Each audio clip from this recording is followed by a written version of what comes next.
We're staying with the world of the unexplained. In our next film, it features insurance salesman Joe Callan, who lives in Corby, near Leicester. Joe was in his back garden when his family experienced a close encounter of the Corby kind. Well, it was grey and overcast, and we were out looking to see if we're going to spray the blossoms.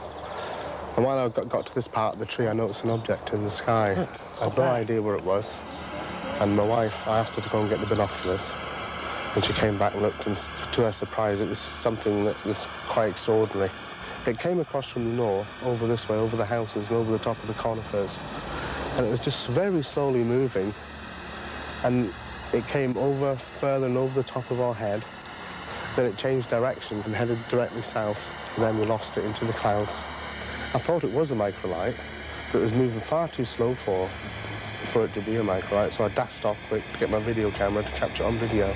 It isn't just one thing, Sean. It's a cluster. There's one or two things like stuck together. It looks like a bunch of frog spawn up in the sky. That's what it looks like. And it's got something underneath it as well. If it was balloons, it wouldn't be going against the wind.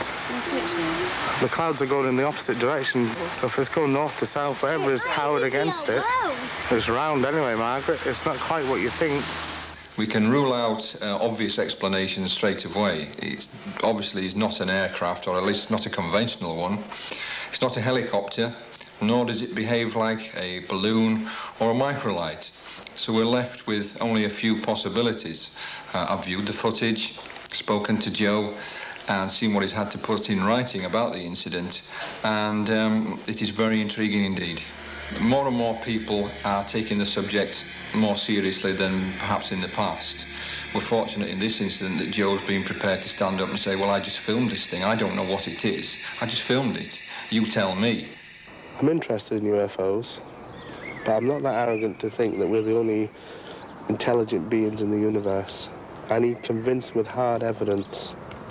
There are a number of local people who I've spoke to who have seen UFOs, but they're afraid to come forward and say anything. I hope by showing this film that it will help people to come forward more with more information. Well, he's definitely got the experts convinced. Joe definitely saw something strange flying over the skies of Corby, and maybe you did too. Were you near Corby at 7:40 p.m. on Saturday the 7th of May this year? It was a mild, overcast spring evening. Did you see anything strange in the skies? Maybe you can solve this because it's nothing strange at all. You were the pilot. Maybe you saw it from a different angle.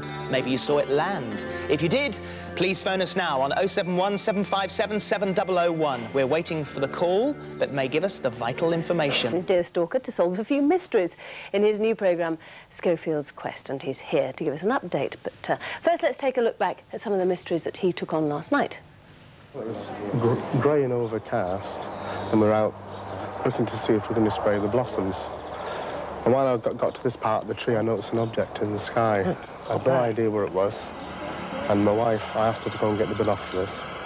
And she came back and looked, and to her surprise, it was something that was quite extraordinary. It isn't just one thing, Sean. It's a cluster. There's one or two things like stuck together. It looks like a bunch of frog spawn up in the sky. That's what it looks like. And it's got something underneath it as well. If it was balloons, it wouldn't be going against the wind. The clouds are going in the opposite direction, so if it's going north to south, whatever is powered against it, it's round anyway, Margaret. It's not quite what you think. Well, Philip's here this morning. Now, you got quite a lot of calls about that, didn't you? Yes, lots of calls. Corby is obviously a hotbed of extraterrestrial activity. So Joe saw these objects in the sky. The calls we got last night, in the last 6 to 8 weeks, loads of local people have seen various different things in the sky. We had lots of calls, especially some relating to that night in question. There were also, speaking of red or orange lights in the sky over Corby, moving slowly towards them, all saw the UFOs in or around the same time and place. They were spotted by Joe. A man in Doncaster apparently saw a cylindrical shape in the sky.